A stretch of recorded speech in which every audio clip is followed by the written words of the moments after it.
Thank you again for joining us in our second episode from our career series. As you already know, we're going to be talking about different topics surrounding career advancement and career growth for architects and engineers. So thank you for joining us as we delve into the essential parts of a successful career and investigate how embracing technology may propel your professional advancement. So, and as you already know as well, we are also joined by successful professionals from the construction industry and friends here at Novator. All right. So let me just go ahead and begin with the presentation and let's continue. All right. There you go. So our guest of today is Rahul Grover, is an experienced professional with a strong passion for sustainable building technology and architectural design. With almost a decade's worth of experience in the industry, he is dedicated to combining these disciplines in a way that makes a positive and lasting impact in the world. Rahul has a forged, Rahul has forged a successful career path for himself, and in this episode, he will be sharing his learnings and insights into how he did it. So, thank you so much, Rahul, for joining us once again in Novator and in this webinar episodes that we're going to be having for this strategy. Thanks, Harith. Great to be here. Great to have you here as well. So before I begin, I'm gonna share you quickly the dynamic that we were talking on the last time. So you already know that we have this little contest running, all right? So let me just give you the gist of it again. So the top three winners in this dynamic that we're gonna be having in this webinar's dynamic are going to be having a chance to speak with one of our mentors one-to-one and gain insights from them. So the way that we're gonna do it is by having some like points in this webinars, right? You already know that by attending the session, you gain some points. By making questions, you also gain some points. Also by making some of the most interesting questions. And we're gonna be keeping track of these points in a leadership board, which we're gonna be posting in our social media channel. So take the advantage of this unique opportunity to interact with our mentors on a personal level. It will enable you to gain experience and, well, more than anything, just pick the brain of these professionals that have been able to work and create a path for themselves in the industry. So make sure to stay attention or keep attention to our webinar today and make some questions that will gain you some points. As you can see here in the screen, we have the leadership and the points that we're going to be able to win. Like, for example, tuning to the live episode gains you 10 points, attending for 45 minutes or more, 50 points, asking questions, 5 points per question. And the best questions of each webinar will be granted 5 points per question. All right, so this current leaderboard that we have in this dynamic goes as follows. So we have the three best spots right now, as you can see here in the screen. So if you want to also escalate to these 3 points, you already know what to do, right? So let's begin with the topic that we have today. Before, of course, my name is Arat Kakis, as you already know, and I'm gonna be the host of today. So Rahul, can you please tell me, or can you please tell us the early beginnings of this interest in sustainability? I want to know, like, in what ways did your education jumpstart this interest in exploring sustainability a little bit further, and like, how were you able to, get into this path, or how were you able to start in this path? Yeah. I think like every student in our bachelor's, we design our projects in the third and the fourth year with all the sustainable concepts that we talk about and make our concept design sheets very nice looking. And we have those diagrams where we have wind blowing in from one side and we say that there's like a cross ventilation happening. We draw all kinds of sun and say, okay, there's going to be daylight inside the house. And sometimes we maybe even take a step further and say that there will be solar chimneys, which will be doing like a lot of chimney effect and those kind of things. So I think my interest also started from there, where I used to talk about those things, but I never actually understood how that would actually work and whether what we're designing would actually really work in the built environment or not, because just having a window of any dimension would not give you a daylight. And similar to that, just designing any solar chimney would not draw the wind from your house to outside and make that cross ventilation or stack ventilation concept work. So there was a curiosity in me where I wanted to learn more of how these things will actually work and what would do we actually need to make them work, and get into the actual number side of it and practical side of it. So yeah, from there on, I think that was just after my morphogenesis and through my morphogenesis experience where I wanted to dive more deeper into those concepts. And I took my master's course in TU Delft, Netherlands, and it was called Building Technology. And there I learned all kinds of things such as facade design. There was robotics, there was computational design, and yeah, building physics, which I did further on in my career. And from there on, I worked in Netherlands for 2 or 3 years, and then now I'm here in London since 2 years at Buro Happold, also working in the same field of building physics and sustainability, and making all kinds of designs that architects give us into reality and actually more sustainable buildings. Yeah, yeah. And also we were talking, later, and also in the last webinar that we had together, like how, these topics and like the knowledge of the advancements of like CO2 levels and like the different, situations that are happening in the world right now also jump started this interest in sustainability. So like, what was your earliest approach, like knowing this, like say changes or like impacts that the construction industry was having in the built, well, in the environment in general, but also like in our built environment as well? Like how were you able to like understand that sustainability was the way to potentially solve this? Yeah, I think this is to do more with the environment that you're studying and working in. So as long as I was in bachelor's and India working as an architect, there wasn't much of a debate or like discussions going around sustainability and like carbon emissions. But as soon as I entered my master's course in TU Delft and in Netherlands, I mean, the huge part of being in Netherlands was basically I was getting a lot of exposure from around myself in the university and also the country, where there were a lot of policies which were dictating how the buildings should perform and what building regulations should actually apply to reduce the energy consumption of the building. And the same thing happens in London right now, where there are so many policies and they're all focused towards reducing the energy consumption of the building, making them perform better in terms of daylight, health, thermal comfort, all kinds of aspects.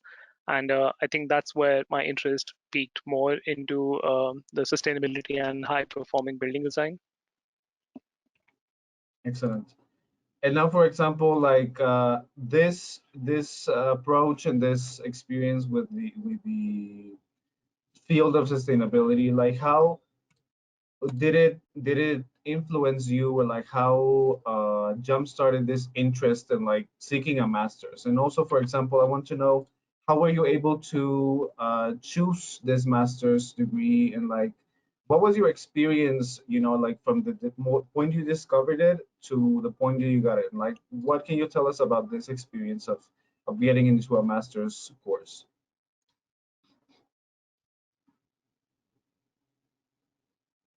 Yeah. Sorry, my connection got lost in between, but I assume you asked that how was my master's course? How did I find it, and how did I get into TU Delft?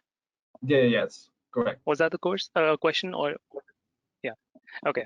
So I believe once I was working as an architect in India, I started looking at the courses, and all the courses around the world were in different career options, more into facade, or it could be urban design. And then because of my own interest, I wanted to get more into the technology side of it, the latest technology that can actually make your building perform better. So I started looking at the top universities that are actually top in architecture, but not just in the top ranking around the QR and the QS ranking that are offered on websites. So that's where I found the universities which are doing really great job at giving master's course in the field that I was interested in. And once I found the field that I wanted to do, I looked at the course curriculum inside the master's course and whether all the subjects were actually aligned with my interest or not. And I even got to the point where I wanted to select all the courses that I will take during my 2 years of course. So that's usually the process of how you choose a master's and how you get into it. Excellent. And also like talking about the experience on your master's course and your master's like the process of getting into the master's, doing it.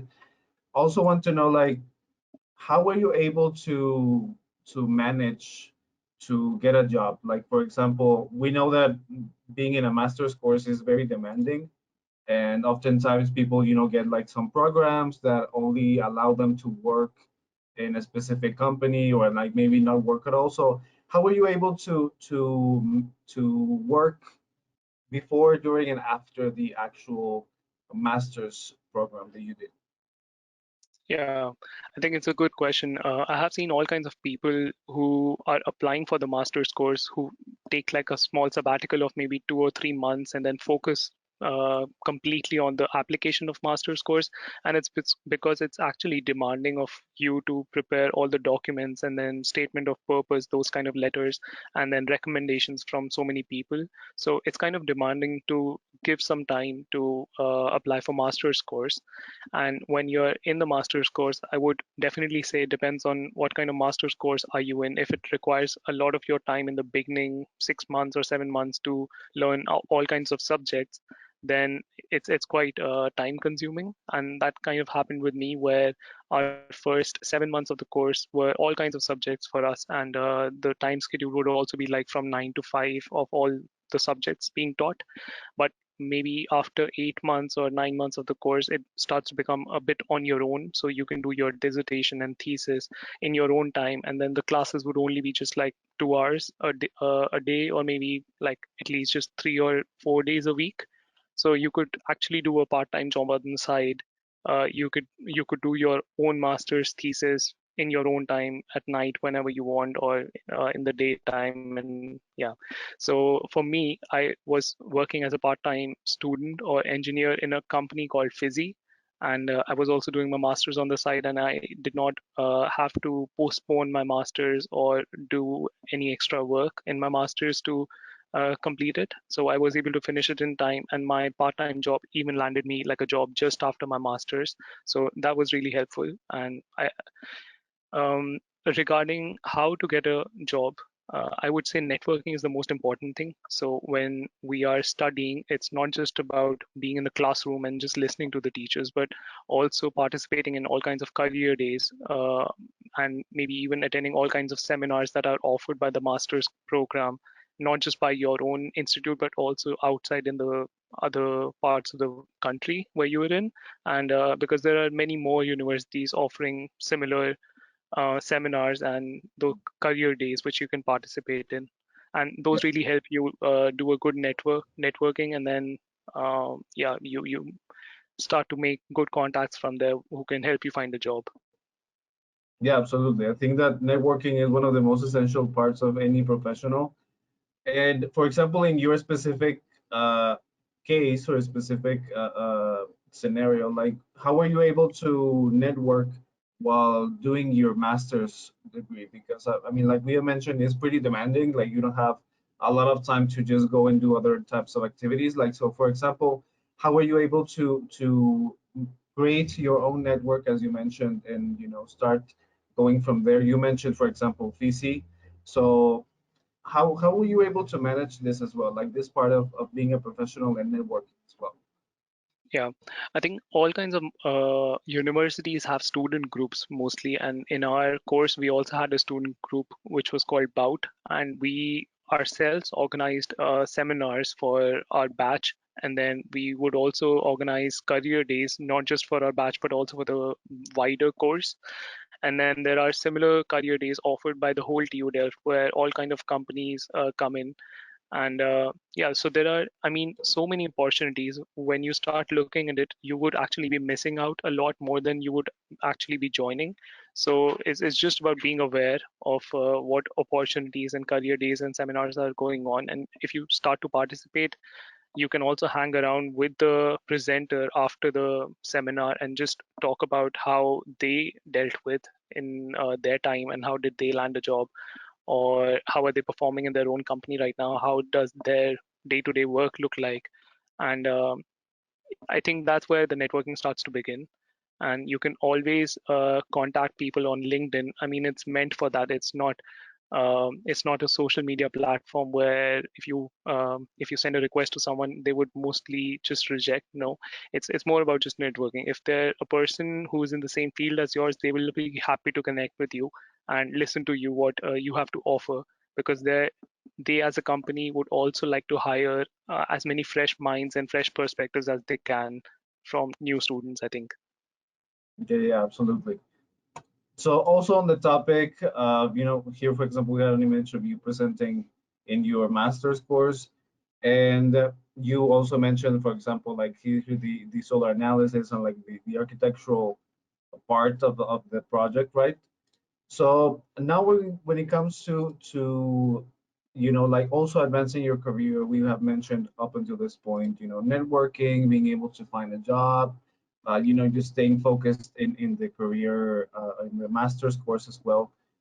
Also want to know, like, on the topic of us upskilling, how were you able to manage this with the master's course as well? Like, do you think it's important for you to as a professional in your field, it is important to upskill? And in general, do you think upskilling is necessary for us in the construction industry?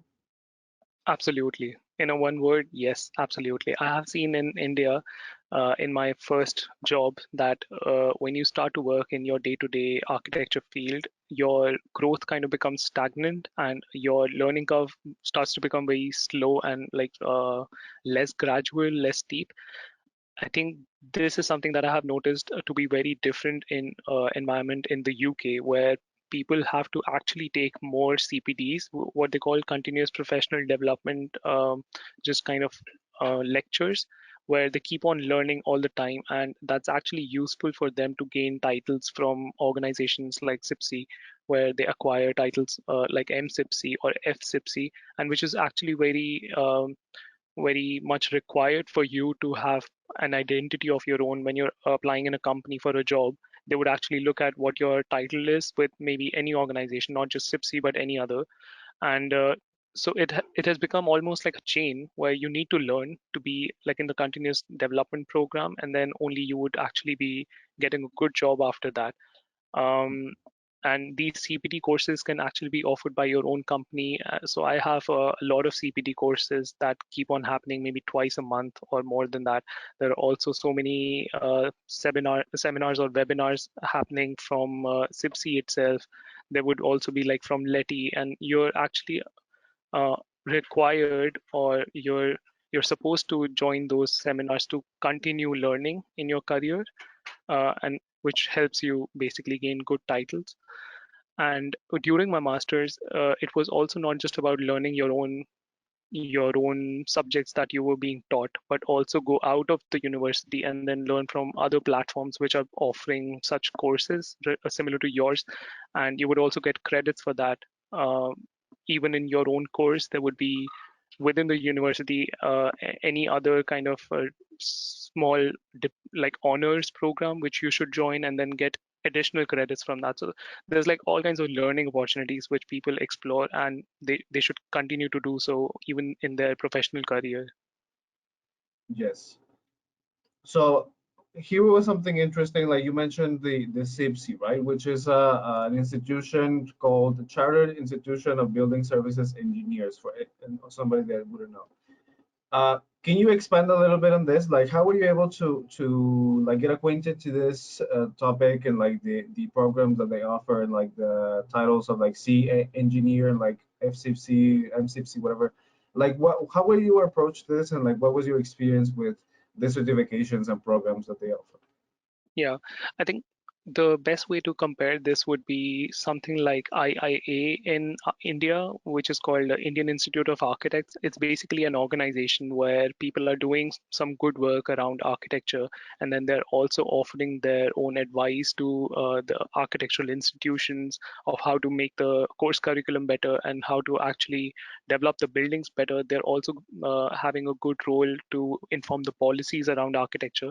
So it's very similar with SIPSI, where they're developing guides and recommendations to the policies and building regulations of how to do continuous improvement into the building regulations. And being a part of such an organization becomes quite important for your career. And it also matters in that organization which level do you stand at. So whether it's MCPC, which is like a member of CIPC, you can be above that, which is a fellow CIPC, so FCIPC. And then there are all kinds of grades basically. So once you gain like 10 years of experience, you can be an FCIPC or something. If you have like 4 or 6 years of experience, you can be an MCIPC. And like I said, basically, these titles are something that you can add below your name in your email, like those uh, email threads that you send, like a signature. And that actually matters of, yeah, making your own identity and titles of whether you are chartered or not, or which title are you holding. Would it work Yeah. similarly to like for example, like the College of Architects or College of Engineers, like this institutions that we have sometimes? Like, is it similar to that? Like, we get associated with them and we start like putting these titles? Yeah, very much. But then to get a title, you need to really apply with an interview, like a document, like a whole report of what you have worked on. There are almost like 17 criterias which you have to show, or how have you completed those criterias. And you have to show evidences with that. So whether you have basically done this in your job, have you encountered a dilemma where you need to solve something, and how did you solve that problem? Um, have you let's say contributed to learning in your organization? So have you presented in your organization? So all kinds of Mhm. things, and you have to basically meet those 17 criterias, which will eventually basically be about your professional development itself. Yeah. And also, for example, this type of institutions, do they offer also like training programs or like upskilling programs that you can take? Like, have you taken some of these? Yeah, so I have so far taken a couple of free seminars, and those free seminars are, let's say, about new regulations that come out now and then in UK. There can be like building regulation seminars that are offered. Sometimes it's about overheating regulations that you need to just check and see. And then there's like Heat Network, which are being formed in UK. So webinars offer all kind of these education things, and you can always participate in those webinars and learn new things. There are also longer webinars or courses which you can take, which range to maybe 3 to 4 days, and they are paid quite heavily. So maybe around 400 to 500 pounds. Let's say that converts to, I think, 40,000 rupees. So when you take those kind of courses, you also get to learn a bit more depth into mechanical MEP systems and other fields. So yeah, you can always grow into a new field, and I think it's seen as a very important criteria for your professional development in UK, that you need to yeah, always develop your own skills. Yeah, yeah, perfect. So yeah, I mean, up until this point, we will talk about the upscaling part of the being a professional, like an actual professional. How were you able to get into the master's program? How were you able to choose it? What prompted you into getting more into this path?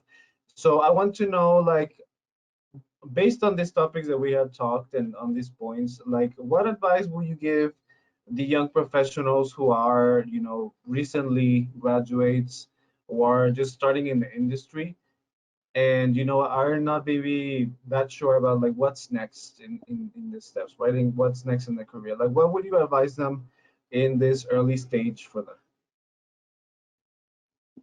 Hmm. So Like, for good example, question, but it depends. do you think that is it necessary for everybody to go into the master's program, or like, do you think that as a professional is crucial to like stay working, or like, for example, like we mentioned, like taking like a sabbatical, like what do you think they should like think or take with this information, like like what could be like the next step that they could take? Yeah. Yeah, I think it totally depends on what environment do you want to continue working in. And I think we discussed this once, that if you're basically coming to Europe or UK to do your job, like to grow in your career, then it kind of becomes more important for you to do a master's. While I have seen a lot of my friends working in India who do not necessarily need a master's to either do a job or do their own practice, and they're almost equal to any other person who has been doing like a master's. But it's very interesting in UK and Europe that their bachelor courses are just maybe around 3 to 4 years long, as compared to other nationalities like Italians or Mexicans or Indians who do their bachelor course of 5 years, and then they get a title of architects, which is not the case in Europe and UK. So they have their bachelor's course just of around 3 to 4 years, and they do not get their title of architects within that course. So they need to do a master's. But for us, we only do a master's to improve our skills further, and then yeah, it kind of becomes mandatory for us to get a job here, because they would only be looking at whether you have a bachelor's and a master's degree together. So I would say it depends on what the person is looking for in their career, whether they want to be working in a country which is UK, Europe, or maybe even America. I'm not so sure about that. Or if they're continuing to grow within India or Mexico, they can do so very well with their bachelor's degree. Um, and to do a master's, I would say it's very important to select the right course, because in a very like this kind of environment where we're seeing all kinds of technologies booming with AI and then sustainability and so many trends happening, I think it's important to choose the right course which would take you, which would probably um, jumpstart your career into like another trajectory which is growing right now a lot, that you would gain from actually doing a master's and not just do it for the sake of it. Yeah, yeah, absolutely. I think that one of the important points is that we have talked previously about like the difference between like the way that we get a licensed architect in, for example, here in Mexico or in India versus in Europe. I mean, in that case, of course, it would be a little bit more necessary to like do a second step after you get your bachelor's. But yeah, I mean, I completely agree. I think it's a very good advice to just really take a moment to really see what you want to do, right? Like after you have graduated. So yeah, thank you, Rahul, for giving us your insights into these topics. It was very interesting to learn about like how were you able to choose the masters, or why were you able to get into this path of sustainability, like what prompted you to get in there. So I also want to know from the audience, like, is there any questions that you might have with regarding to this topic? I want to know if there's any questions regarding, for example, the masters or sustainability that we can talk about in this episode. So let me just check the questions panel, and let me just make it a little bit bigger. There we go. Let me check it. There we go. So from Katerina, the question is, how can a student determine their desired career path if they lack work experience or job related skills?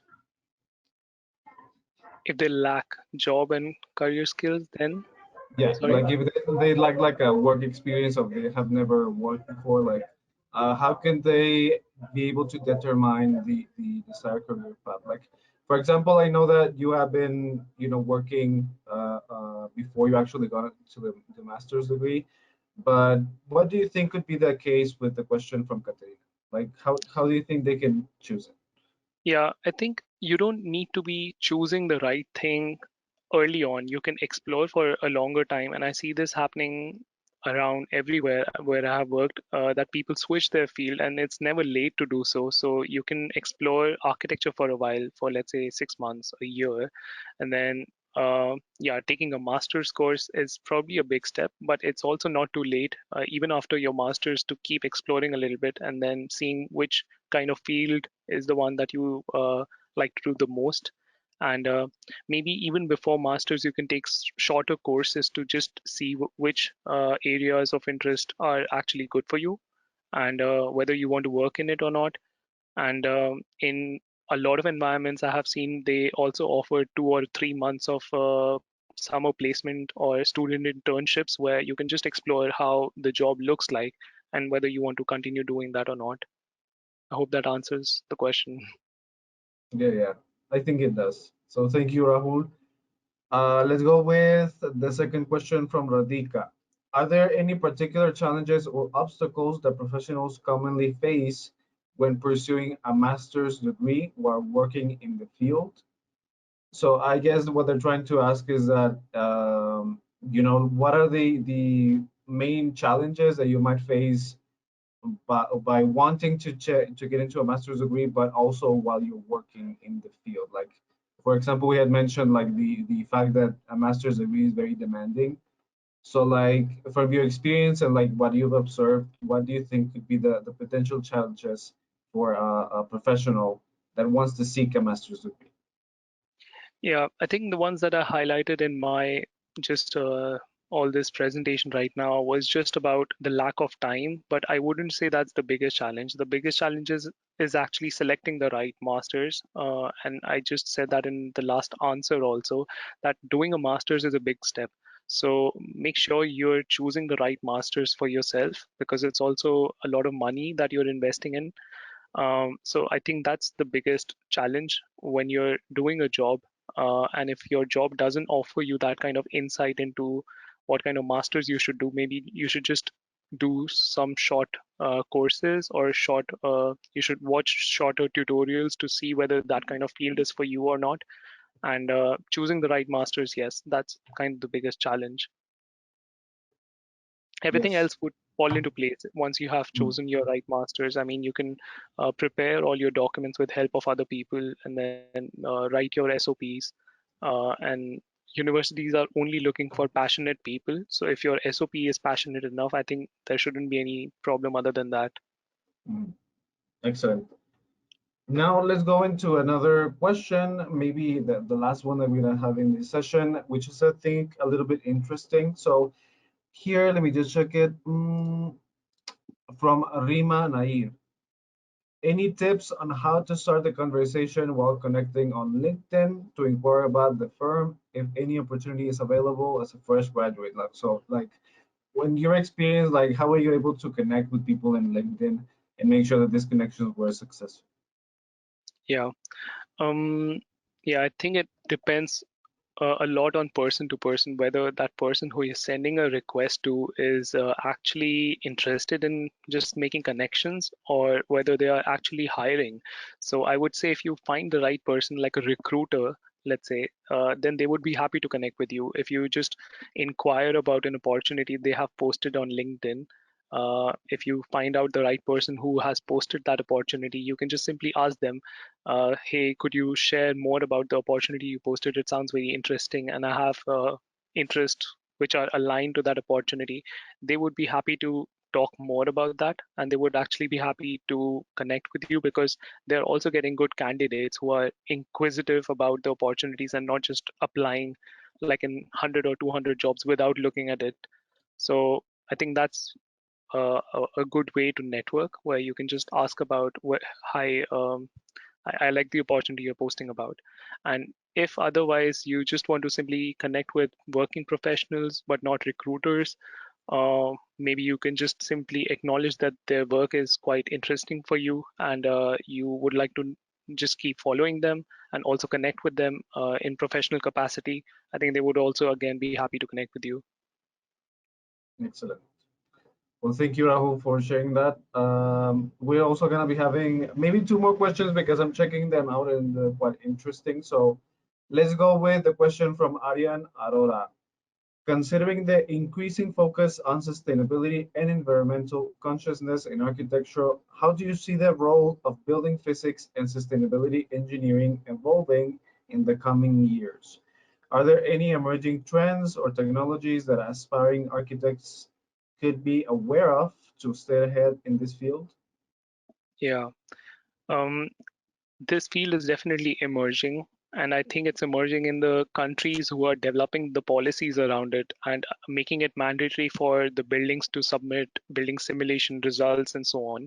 I don't see that happening right now in India. I'm not sure if the question was asked from Indian perspective, but in many other countries, uh, these policies are coming very soon, maybe in the next 10 years or so. And if someone has an interest on developing more skills into the building physics simulation side and those kind of things, then maybe they can keep doing these kind of courses that maybe you saw in the presentation that I did. There are amazing courses being offered in, I think, Netherlands, Germany, UK. All kinds of countries are offering these courses where you can learn more about the building simulations. And once you graduate from these courses, you can always develop more skills into how to get into this side of the field. It's definitely emerging, yes. So right now is the right time. In a few years, I would say there would already be a lot of graduates from such a field offering their skills, and the competition would be more. So, yeah. Excellent. It was a two-part question, right? What was the second Yeah, part? the second part was like the emerging trends that could like potentially advance the career growth of an architect or engineer in this field.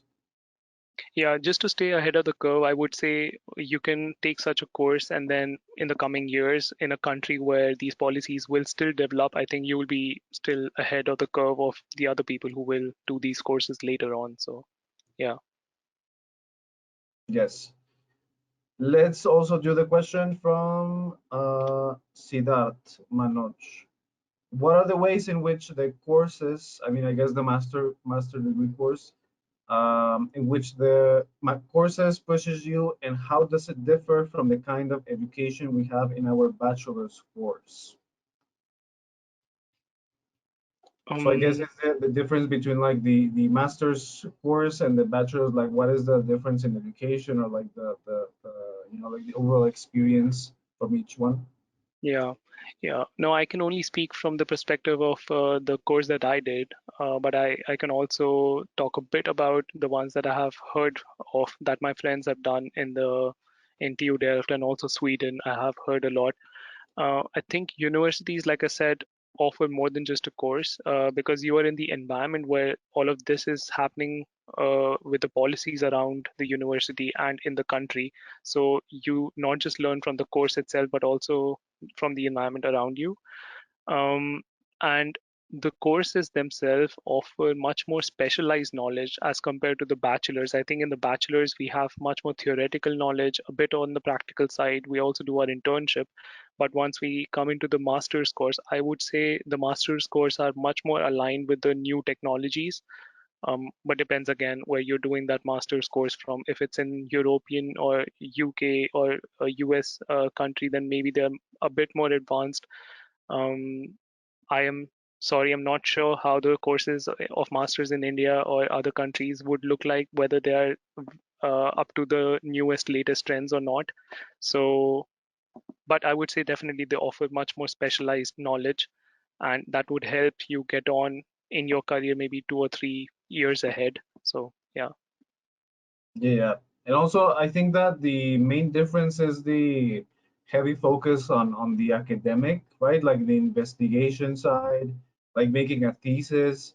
I mean, we all know that we never get taught how to do a thesis in university. We're just gonna like get get at it and start doing it. So I think that complementing your response, I think that that's the what's different, like what's after the bachelor's degree, like more academic heavy, much more specialized learning, and of course just going out there and actually applying this knowledge is the most important part.